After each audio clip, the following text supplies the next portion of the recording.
Hello everyone, welcome back to the channel. Want to stop Google Chrome from offering to translate a specific web page?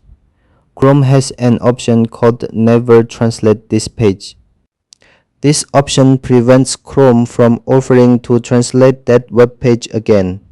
In this tutorial, I'll show you how to use the Never Translate This Page option in Google Chrome on your Samsung Galaxy S26 Ultra. Let's get started. First, open Google Chrome. Open a web page that Chrome offers to translate. Next, tap the three-dot menu in the top right corner. Then tap Translate. The Translate pop-up will appear.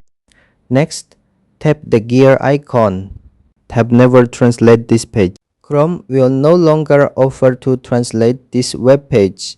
And that's how to use the Never Translate This Page option in Google Chrome on Samsung Galaxy S26 Ultra.